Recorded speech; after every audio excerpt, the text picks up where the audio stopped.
Assalamualaikum warahmatullahi wabarakatuh. Hello everybody. How are you today? Now we will learn about time and simple present tense. Jadi kita sekarang akan belajar tentang time atau waktu dan simple present tense. Nah, yang pertama kita akan bahas mengenai time atau waktu.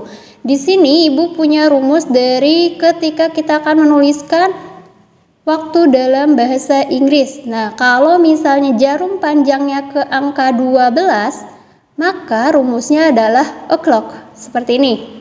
Nah, kalau misalnya jarum panjangnya ke angka 1 sampai ke angka 5 atau ke angka 5, 1 sampai 5, maka rumus keseluruhannya adalah pas.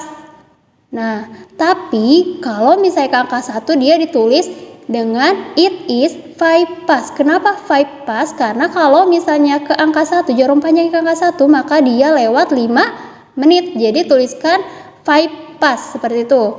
Nah, kalau ke angka 2 berarti dia lewat 10 menit. Jadi kalian tuliskan 10 past seperti itu dan seterusnya.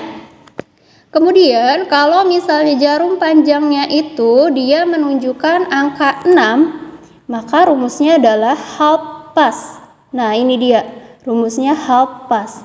Nah, kalau misalnya jarum panjangnya itu ke angka 7 sampai ke angka 11, rumus besarnya itu ada kata to-nya. Tapi kalian tuliskan, misalnya kalau ke angka 7 berarti misalnya ada jamnya itu tulisannya itu 06.35. Nah, berarti itu jam 7 kurang 25 menit kan? Karena 10:25 menit. Seperti itu. Jadi kalian tuliskan it is 25 to, karena dia kurang dari 25 menit. Misalnya jam 8 kurang 40, jam 8.30, berarti tuliskan it is 20 to 9. Seperti itu ya. Di sini ada rumusnya 20 karena kalau misalnya jarum panjangnya ke angka 8, maka dia kurang dari 20 menit. Nah, beda halnya ketika jarum panjangnya ke angka 9 dan ke angka 3 ya. Tadi Ibu belum bahas. Ke angka 9 dan ke angka 3 dia ada rumus khusus yaitu menggunakan kata quarter. Nah, sama quarter. Bedanya kalau ke angka 3 rumus besarnya tadi kan menggunakan ada kata-kata pas ya. Jadi kalau misalnya jarum panjangnya itu ke angka 3, dia menggunakan quarter pas. Ada kata akhir pasnya, karena rumusnya itu ada pasnya ya. Kemudian kalau misalnya jarum panjangnya itu ke angka 9, maka tambahkan quarter to, karena dia 1/4 atau lewat 15 atau kurang dari 15 menit. Sama ya, kalau misalnya ke angka 10 juga berarti dia kurang dari 10 menit. Kalau ke angka 11 berarti dia kurang dari 5 menit. Kita lanjut, di sini masuk ke contoh. Nah, di sini ada contoh, ada sebuah jam yang menunjukkan jarum pendeknya itu ke angka 7 dan jarum panjangnya itu ke angka 12. Maka rumusnya tadi adalah apa? Kalau misalnya jarum panjangnya itu ke angka 20, maka rumusnya menggunakan kata o'clock. Nah, jadi it is 7 o'clock. Karena angka 7 ya. Jadi tulis 7 o'clock. Yang kedua, ada gambar jam seperti ini. Dia jarum pendeknya itu di tengah-tengah antara angka 9 dan juga angka 10. Jarum panjangnya ke angka 6. Nah, kalau ke angka 6 rumusnya tadi menggunakan kata half past. Nah, jadi ketika dituliskan it is 9:30 atau ini jam setengah 10. Kenapa nggak dituliskan 10? Karena dia pertengahan antara 9 dan 10. Jadi tuliskan 9 ya. Terus atau bisa juga kita tuliskan dengan it is 9:30. Jadi ini jam 9:30. Jam 9:30. Seperti itu. Contoh ketiga, ada sebuah jam yang menunjukkan di sini di antara 4 dan 5. Di antara 4 dan 5. Kemudian jarum panjangnya itu menunjukkan angka 3. Jadi rumus angka 3 tadi apa? Kalau di angka 3 berarti pakai quarter past. Ingat ya, quarter past. Nah, jadi kita tuliskan it is a quarter past 5. Nah, di sini it is quarter past 5. Jadi jam 5 kurang dari jam 4/4, atau bisa kita tuliskan it is 4:15. Ini jam 4:15 seperti itu. Ingat rumus yang tadinya ya. Baik, di sini ada contoh lain, yaitu ada sebuah jam yang menunjukkan ke angka 6:20 menit. Jadi bisa kalian tuliskan dengan it is 20 past 6. Artinya adalah ini jam 6:20 menit. Atau bisa kalian tuliskan it is 6:20. Ini jam 6:20. Seperti itu. Kemudian ada contoh lain. Di sini ada jarum pendeknya itu menunjukkan angka 12 dan jarum panjangnya menunjukkan angka 7. Nah, maka bisa kita tuliskan sesuai rumus tadi. Kalau misalnya angka 7, rumusnya adalah it is 25 ya. It is 25 to. Nah, kalau misalnya dari 7 sampai 11 itu menggunakan ada rumusnya to. It is 25 to 12. 12 itu berarti 12 ya.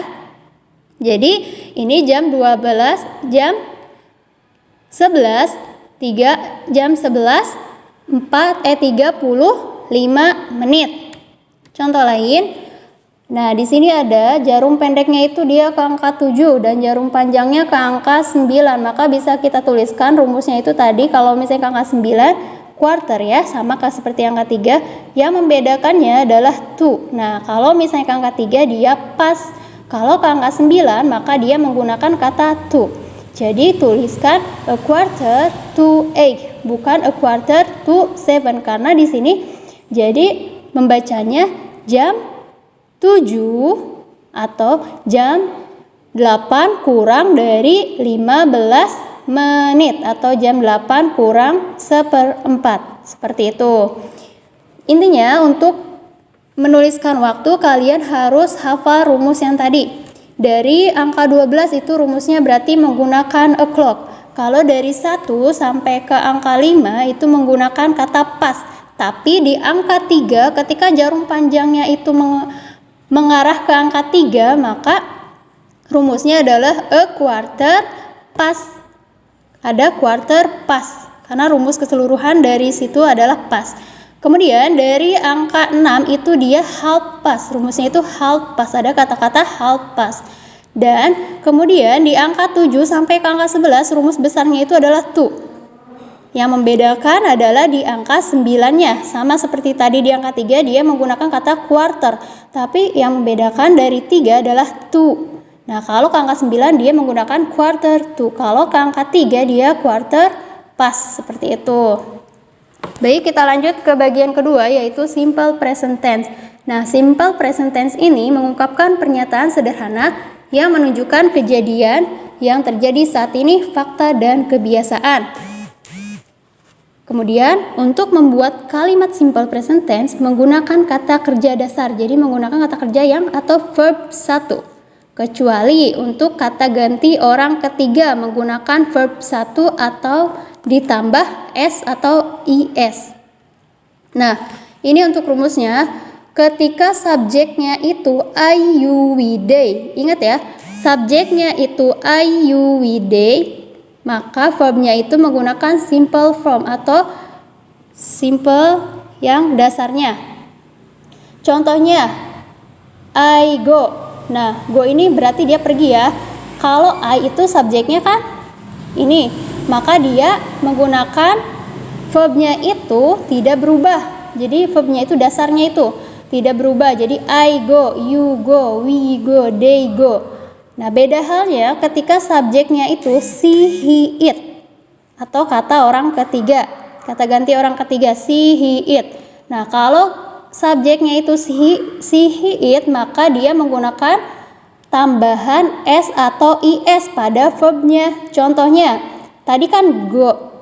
Nah, kalau menggunakan I, you, we, they itu menggunakan kata go, ini kata kerjanya ya atau verbnya, maka kalau she dia ditambahkan is atau s. Nah, di sini Ibu tambahkan is. Oke? Seperti itu. Jadi kalau misalnya kata ganti ke orang ketiga, dia ditambahkan s atau is. Contoh lain, yang pertama, I play football with my friends. Artinya adalah saya bermain bola dengan teman saya. Yang kedua, he plays. Nah, di sini kita lihat yang di garis bawahi, yang pertama dia tidak menggunakan s karena dia subjeknya itu adalah I. Jadi kalau subjeknya itu I, you, we, they, kalian tidak menggunakan tambahan verbnya itu s atau is. Nah, beda halnya ketika dia kata ganti orang ketiga, he di sini berarti dia laki-laki ya. Nah, he plays. Nah, ada s-nya karena dia subjeknya adalah he atau kata ganti orang ketiga. Jadi kalian tambahkan huruf s seperti itu. Ingat ya, kalau misalnya dia subjeknya itu I, you, we, they, dia tidak menggunakan tambahan verb s atau is. Yang menggunakan itu adalah ketika subjeknya he, she, it. Seperti itu. Oke. Thank you for watching. Wassalamualaikum warahmatullahi wabarakatuh.